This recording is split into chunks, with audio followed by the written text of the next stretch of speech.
dan tidak bisa membuka kegiatan usaha apapun dari pukul yang telah ditentukan. Ini diberlakukan untuk kita semua, seluruh masyarakat Aceh, untuk mencegah menyebarnya virus corona.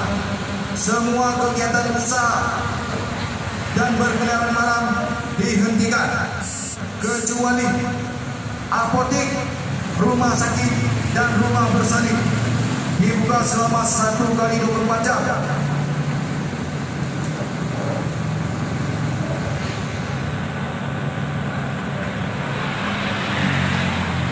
Anda sehat, kami senang.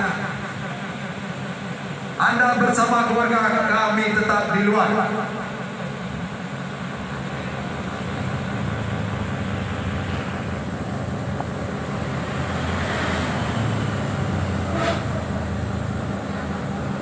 Apabila peraturan ini tidak diindahkan, maka akan diambil keputusan tegas bagi yang melanggar. Keputusan ini diterapkan oleh pemerintah Aceh beserta ulama Aceh untuk kepentingan kita bersama.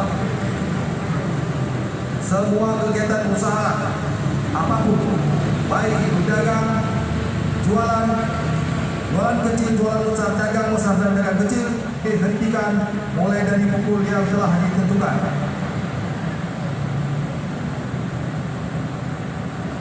Anda sehat, kami senang.